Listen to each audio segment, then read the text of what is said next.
2003. április 9. Bagdadban. A Firdos teren ledöntik Saddam Hussein sobrát. Ez az esemény, amelyet az egész világon közvetítenek, a režim bukását szimbolizálja. A diktátor, aki 24 éven át irányította Irakot, azonban nem található a fővárosban. Nincs a palotaiban. Helye ismeretlen marad.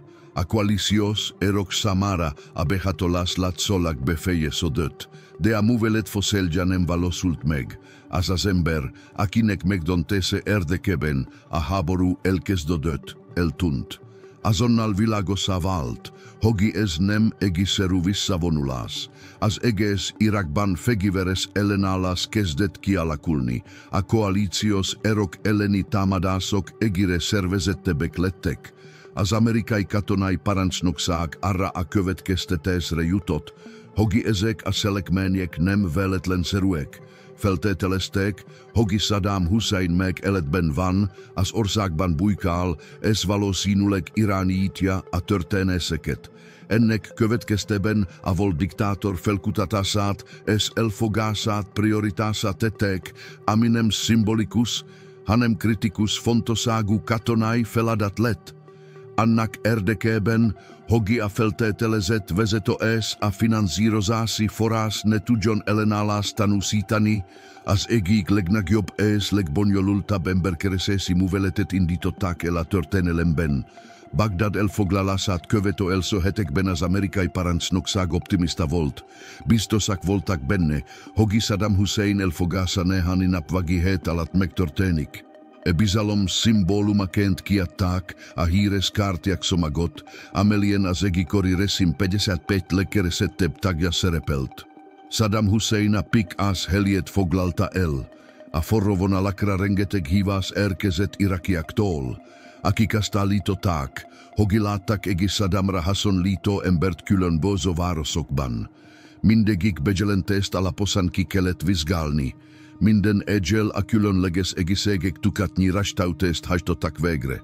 Hirtelen razziákat tartottak hazakban, járműveket ellenőriztek, tanúkat hallgattak ki, de eredmények nem voltak. A legtöbb bejelentés hamisnak bizonyult, pletikákból sármazott, vagi személyes bosszúállás volt. Ezeknek a műveleteknek a során a katonák olyan embereket vettek orizetbe, akik csak külsőleg hasonlítottak a keresetre, volt tisztviselőket vagi egészszerűen olyan polgárokat, akiknek semmi közük nem volt Saddamhoz. Az idő múlásával a katonák kezébe kerültek más magas rangú személyiségek is a kártyákszomagból. Néhányan önként adták meg magukat, másokat speciális műveletek során fogtak el. De a pik-ász meg mindig elérhetetlen maradt. 2003 nyarára világosá vált, hogy a hagyományos keresési módszerek nem hoznak eredményt. A hírszerzési elemzők megkezdték a kudarcokainak vizsgálatát. Következtetéseik nem voltak biztatóak, olyan ellenséggel álltak szemben, amely teljesen elutasította a modern technológiákat. Saddam Hussein, aki az országot irányította, retegett a merényletektől és az árulástól. Ezért olyan biztonsági rendszert hozott létre, amely teljes mértékben kizárta az elektronika használatát. Hussein soha nem használt mobiltelefont vagi műholdas telefont. Nem használt e-mailt, minden kommunikációt megbízható, szóbeli futárok segítségével bonyolított le. Soha nem maradt egy helyen több óránál tovább, mozgása kiszámíthatatlan és kaotikus volt. A közlekedéses régi autókat, taxikat használt, vagi gyalogjárt. A világ legfejlettebb technológiájú hadserege egy olyan emberrel állt szemben, aki nem hagyott maga után digitális nyomot. Nem lehetett műholdak segítségével felderíteni, nem lehetett lehallgatni. Kizárólag a legrégebbi és legmegbízhatóbb kapszulatokra támaszkodott. a családi kötelekekre ez a törszi huszegre. Ertve a taktika megváltoztatásának szükségességét az amerikai parancsnokság 2003 májusában létrehozta a 20 speciális műveleti csoportot, amelyet később 121 műveleti csoportra keresteltek át. A csoport tagjai között voltak a Delta és más különleges egészségek kiválasztott katonái, valamint a központi hírszerző ügynökség szakértői. Feladatuk nem csak a keresés, hanem Saddam támogatói hálózatának módszeres felszámolása is volt. Az elemzők bizonyos régióra összpontosítottak. Ez volt az úgynevezett szunnita háromság, amelynek közepén állt Saddam szülővárosa Tikrit. A volt földek ura a terület az al-Bunasir klánhoz tartozott, itt Saddam abszolút támogatást elvezett. Szoklakos távoli rokona volt, vagi neki köszönhette jólétét. Jól ismerték a környéket, mást, ez a vezető iránti határtalan huszék szellemében nevelkedtek. Ezen kívül évtizedekig a vezetők egyetlen erezsétől való félelem legkorábban éltek. Meg a szobrok ledöntése után sem szűnt meg ez a félelem. Az emberek továbbra is féltek tőle, meg a rezsim hivatalos megdöntése után is, a bizonytalanság, hogy nem tér vissza, megmaradt, az első komolyi siker nem Saddam Hussein felfedezése volt, hanem legközelebbi rokonainak felkutatása. Saddam fiai, Uday és Qusay Hussein kegyetlenségükről voltak ismertek, de nem rendelkeztek apjuk paranoiás óvatosságával. Nagyon feltűnőek voltak, és aktívan használták a kommunikációs eszközöket. 2003. Július 22-en informátor információi alapján az amerikai hadsereg 101. Légidesant hadostaljának katonái és a 20.0 support operatív ügynökei blokkád alá vették a Mosul városában található vilát. Hosszú művelet következett. Ennek eredményeként Uday, Qusay és Saddam unokája meghaltak, ami jelentos taktikai és pszichológiai győzelmet jelentett. A parancsnokság arra számított, hogy ez az incidens megtöri az ellenállás szellemet. Ez arra készteti Saddamot, hogy hibát köveszen el, például megpróbáljon bosszút állni vagy reagálni fiai halálára. Saddam Hussein azonban nem reagált semmilyen módon, nem hozta nyilvánosságra tartózkodási helyét. Támogatói hálózata meg inkább elszigetelődött. A fiúk likvidálásával az operatív csoport elemzői átgondolták taktikájukat. A Saddam elfogására irányuló műveletet felretettek. Ehelyett módszeresen elkezdték feltárni támogatói hálózatát. Ehhez kapcsolatok elemzése nevű módszert alkalmaztak.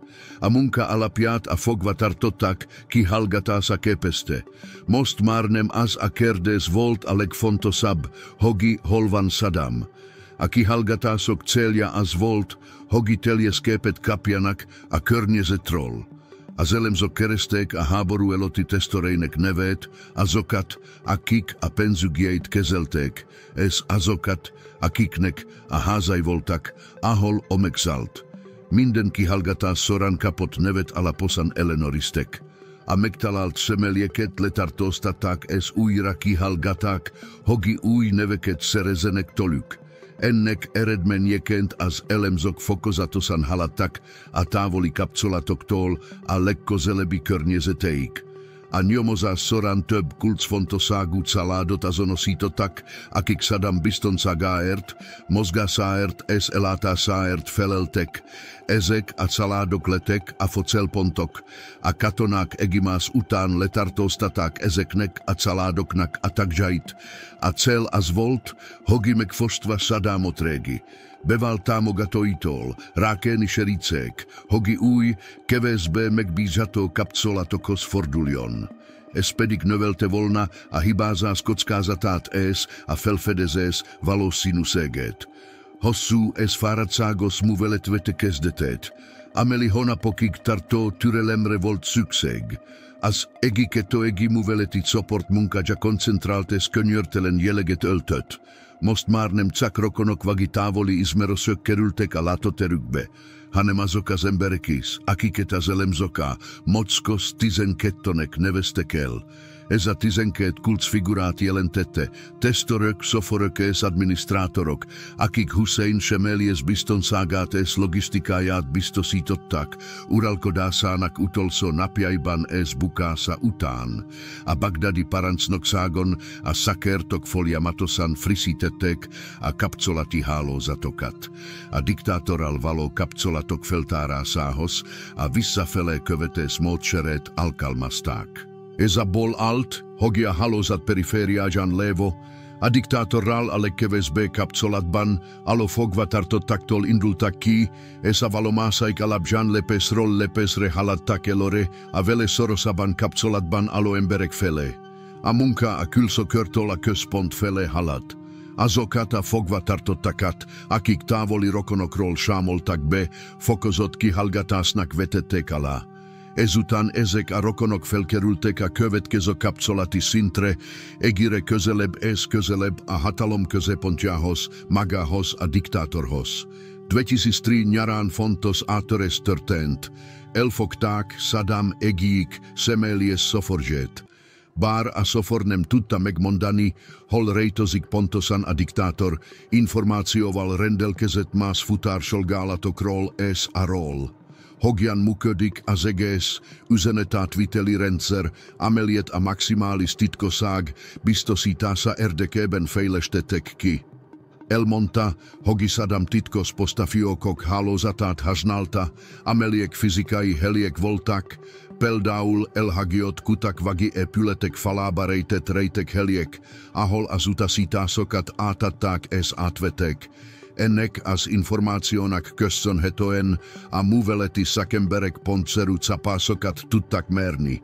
A sokásos házkutatásokról átértek a futárok nyomon követésére, amikor azok megközelítették ezeket a rejtekhelyeket, ami további magas rangú semélyek letartóztatásához vezetett Hussein környezetében. Minden elfogott személy 3 kulcsfontosságú információt szolgáltatott. Először is ez megerősítette, hogy Saddam és még mindig Tikrit környéken tartózkodik, nem hagyta el szülőföldjét. Másodszor új nevek kerültek a Mockos 12 listájára, ami lehetővé tette a gyanúsítottak körének szűkítését. Harmadszor információkat kaptak az a pénzügyi forrásairól, amelyeket biztonságának biztosítására és a lojalisták támogatására használt. A kapott információk szerint Saddam Bagdad bukása előtt jelentős összegű készpénzt vett ki az iraki központi bankból. Ezt a pénzt a törzsi vezetők megvesztegetésére és azokat követő békéltetésre használta. A műveleti csoport azonnal megkezdte a pénzforrások blokkolását, miközben fokozta a katonai nyomást azokra a törzsekre, amelyek Saddamtól pénzt kaptak a rejtekhely biztosításáért. 2003 osén a művelet a hálózat szisztematikus felszámolásának szakasába lépett. A különleges feladatokra kiképzett katonák minden éjjel 10-15 rajtautést hajtottak végre, hétvégeken és ünnepnapokon sem szüneteltetve munkájukat. A rajtautések kizárólag Tikrit és környékére, különösen a Tigris folyó mentén fekvő kis falvakra koncentrálódtak. Az ötlet az volt, hogy mindenki számára, aki Husseinek segített, teljesen elviselhetetlené tegyék az életet. A családi otthonokat alaposan átkutatták, a családtagokat kihallgatásra előállították, majd elengedték. Ez a taktika állandó veszélyérzetet keltett. Bár kockázatos volt, hatékonyinak bizonyult. Az amerikai katonai erővel sembeni nyomás és félelem erősebbé vált, mint a Saddam esetleges visszatérésétől való félelem. Ennek eredményeként az Al-Bunasir klán tagjai elkezdtek kételkedni lojalitásuk indokoltságában. Látva, hogy vezetőjük meg a saját fiait sem tudta megvédeni, rájöttek, hogy védelmi és jutalmazási képességei jelentősen csökkentek. 2003 novemberére a Mockos 12 szinte teljes egészében letartóztatva vagi speciális műveletek során likvidálva lett. es sebes heto helizetbe hosta Saddamot, mivel gyakorlatilag megfostota professionalis testor segetol, azoktol a zemberektol, aki kifeje zeten azobiston saganak bistosita sara volta kikepezve. Kenitelen volt ale kozelebi, dea titok tartas esa konspiratio terennem ale kompetence embereire tamaškodni.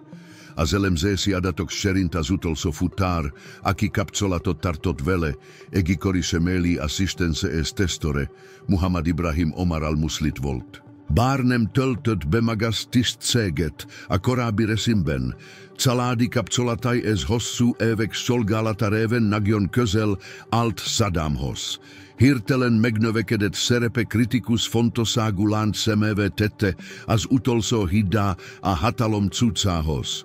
A műveleti csoport Muhammad Ibrahim elfogását tette a prioritási listájának első helyére. Az operatívok hetekig követték a mozgását. Óvatosabb volt, mint mások, kerülte a foutakat, ez bonyolult, kanyargos útvonalakat választott. De a folyamatos, szünet nélküli nyomás hatására hibákat kezdett elkövetni, ez olyan helyekre tévedt, ahol nem várták. 2003. december közepén Muhammad Ibrahimot megtalálták, és letartóztatták Bagdad környékén, messze Sülovárosától, Tikritól. Ez pánikról és dezorientációról tanúskodott.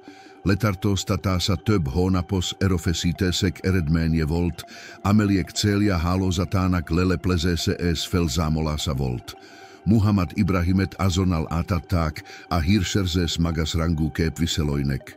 A kihallgatás gyors és kemény volt. Célja kizárólag korábbi vezetőjének holétének megalapítása volt. Muhammad Ibrahim letört volt. Rájött, hogy Saddam támogatói hálózata összeomlott, ez most már az amerikai bosszú félelme erősebb volt, mint a Sajjad büntetésétől való félelem. Néhány óra alatt kiadta az információt Saddam Hussein utolsó ismert tartózkodási helyéről. Egi szerény parastházra mutatott, amely a Daur falu közelében, körülbelül 15 kilométerre Tikritól délre található. Ez egi feltűnésmentes épület volt a Tigrisfolio partján, karcsúdatolja palmákkal körülvéve. Az információt azonnal továbbították a parancsnokságnak. A parancsnokság nem kockáztathatta meg, hogy egi hiba miatt Saddam elmeneküljön. Tudták, hogy már eltűnt a helizinról. Megtervezték a műveletet, amelynek gyorsnak, pontosnak és hatékonynak kellett lennie, hogy Saddamnak ne legyen esélye a menekülésre. Az egész műveleta vörös hajnal fedonevet kapta. Ez volt a súlypontja egi het hónapos üldözésnek, amely a bagdadi sobor ledöntésétől egi elhagyatott farmig vezetett Tikrit külvárosában. Már csak az adatok megerősítése és a megkezdett munka befejezése maradt hátra. 2003. december 13. este megkezdődött a vörös hajnal művelet. A műveletben részt vettek a 121 műveleti csoport egészségei, amelyek elit különleges erőkból álltak, valamint a 22. Gyalogezred vedna zászlóalja és a 4. gyalogezred egyéb erői, amelyek a külszövedelmi kört biztosították és lezárták a területet. A feladat egi volt elfogni Saddam Husseint. Két focelpontot jelöltek ki egi farmon a Daur faluban. Kódnevüket Rosomak egi és Rosomak 2 lett. Az első csoport különleges erői észrevétlenül közelítették meg a célt, hadsereg helikoptereket használva, amelyek biztosították a csapásmérő ostagok csendes leszállását az objektumtól távol. A teljes meglepetés elérésé és a lehetséges visszavonulási útvonalak megakadályozása érdekében körülbelül 600 katona vett részt a műveletben. Este 8 órára a körbezárás befejeződött, és a farm teljesen blokkolva volt. A különleges erők elsőként törtek be a közvetlen kontaktuszónájába. Villámgőrsebességeles abszolút csendben blokkolták két kis, egyemeletes épületet, egi rozoga agyagázat és egi istálót, amelyeket Surudatolja Palmaliget vett körül. Mindkét célpontot lófegyver használata nélkül foglalták el. Az épületekben senki sem volt. A házban minimális bútor és ruhakészletet, valamint egi hordozható televíziót és konzervekkel teli hútosekrénit találtak. Azelemzo Gyrsan atvisgaltak a hazat. Abonjolult bútorok es a semelies hygieniai, cikek hiania a rautalt, hogi a heliseget rövidtávu tartózkodásra használtak, es nem állandó lakóhelyként. Az elso calodas Gyrsan heliet adott az eberszegnek. Muhammad Ibrahim informátor túl fontos forrás volt ahhoz, hogi ilyen fontos resletben tevedjen. A capat parancsnoka ugi döntott, hogi azonnal es alaposan átvizsgálják a épületek környékét. A keresott csoportok módszeresen egymás után átvizsgálták a Palmafakal teli ligetet es a házhoz közeli területet. A katonák minden bokrot, minden Gianus dombot átvizsgáltak, egyelátó kesülekeket es femdetektorokat használva. Hirtelen az egyik gyalogos valami sokatlanra figyelt fel. A pajta közelében volt egy földterület, amely kiemelkedett a környező felületból, ez színében is eltért. A figyelmes vizsgálat kimutatta, hogi ez a szalmával és szemetel borított földterület alatt egy negizett alakú. Femrácokkal megerősített, habzivacs darabot rejtett. Ez az anyag szemmilyen kapcsolatban nem állt a mezőgazdasági tevékenységgel, ez nyilvánvalóan alkalmazásra szolgált. A katonák óvatosan felemelték a fedelet. Alatta egy keskeny, sötét nyílás nyílt, amely egyenesen lefele vezetett. Ez egy mesteri módon alkalmazott akna volt, amelyet az amerikai katonák később pokljuknak neveztek el. Az akna körülbelül 2 méter mély volt. Ez olyan keskeny, hogi csak egy ember férhetett bele. Egyszerűségének ellenére ez a menedékeli rendkívül hatékony volt, védelmet nyújtva a tuzonap észak kívánci tekintetek ellen. Az automata fegyverrel felszerelt kommandós egy világító granátot dobott a aknába, hogi elvakítsa a potenciális ellenséget, majd arab nyelven parancolta neki, hogi jöjjön ki. Néhány másodperc múlva egy ember alakja bukant fel a kút sötétjéból. Egy idos férfi volt, hosszú os sakállal, gyűrött polgári ruhában. Fáradtnak és zavartnak tűnt, és nem próbált ellenállni. A katonák azonnal kihúzták a földről, és arccal lefele a földre fektettek.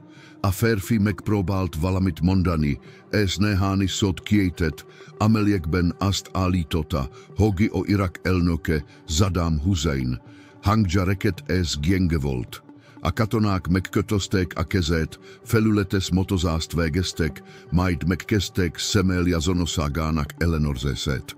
A helizínen elvégezték az elszó azonosítást. Külső jegyek, arcvonások, tetoválások és régi hegek, amelyek a hírszerzési adatokból ismertek voltak, alapján megerősítették, hogi előttük áll a Pictus. Az operatív csoport parancsnoka azonnal megerősítette a fogságba egy teszt. A parancsnokság tisztában volt ennek az eseménynek a jelentőségével. Ugyanebben a pillanatban megkezdődött az evakuálás. Saddam Husseint azonnal helikoptere vitték, amely felszállt és a Tikrit közelében lévő katonai bázis felé vette az Iránit.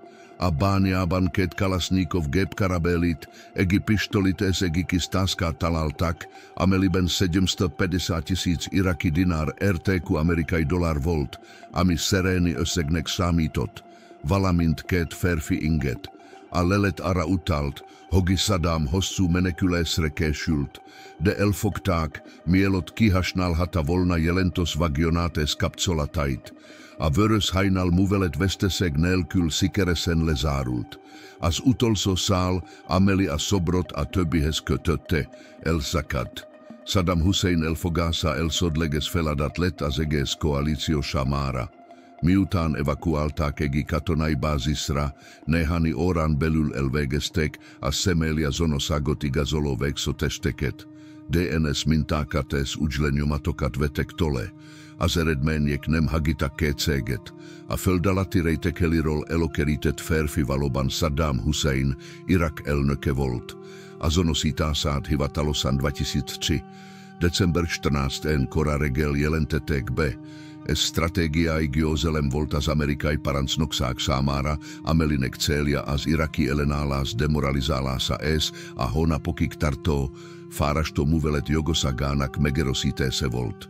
Ugyanezen a napon, december 14-én, Irak ideiglenes kormányzója, Paul Bremer sajtótájékoztatót tartott Bagdadban, ahol bejelentette a diktátor elfogását. Ennek bizonyítékaként nyilvánosan bemutatták Saddam Husseinról készült videófelvételeket és fényképeket, amelyeket közvetlenül elfogása után készítettek. A videón ápolatlanul, borostás arccal látható, miközben egy katonai orvos vizsgálja. A videófelvételek, amelyek a volt vezetőt megalázott és tehetetlen állapotban mutatták, pillanatok alatt elterjedtek az egész világon. A reakció villámgyors volt. Irakban a hír örömet váltott ki a szíta és kurd lakosság körében. A szunita területek, különösen Tikrit, vagi visszafogottan, vagi felháborodással reagáltak. A fogságba ejtés nem hozta meg a háború azonnali véget, ahogy azt Washingtonban várták. Az ellenállás, amely elvesztette szimbólumát, folytatódott. 2004 júniusában Saddam Husseint hivatalosan átadták az iraki ideiglenes kormánynak további elzárás céljából. Ezt követően hosszú nyomozás és bírósági eljárás kezdődött az iraki legfelsőbb büntetőbíróságon. Husseint emberiség elleni bűnökkel, háborús bűnökkel és népirtással vádolták. A figyelem középpontjában az 1982-ben Eddujail faluban történt eseményekkel kapcsolatos ügy állt. A diktátor elleni merénylet után a faluban 168 szítát végeztek ki. A több mint 2 évig tartó per rendkívül bonyolult volt, feszült légkör, tiltakozások és a vádlottakat védő ügyvédek tragikus meggyilkolása kísérte. 2006. december 30-án a muszlim ünnep, a Kurban Bajram kezdete előtt végrehajtották, a 2006. november 5-én a bíróság által hozott halálos ítéletet. Saddam Husseint bűnösnek találták gyilkosságok, kínzások és jogtalan letartóztatások elkövetésében. Saddam Hussein kivégzése véget vetett uralkodásának és életének. Az ország abszolút uralkodóját a új hatalom által létrehozott bíróság ítélte halálra és végezte ki. Megszemisítése lezárta a nagyszabású katonai műveletet, de nem oldotta meg a politikai és vallási konfliktust, amelyet örökölt. Saddam Hussein története egy amerikai katonai bázis betontermében ért véget. Azonban árnyéka, a diktatúra öröksége, továbbra is hatással volt Irak politikai és társadalmi életére az azt követő években. Az ország stabilizálása és újjáépítése hosszú és határozatlan időtartamú folyamatnak bizonyult.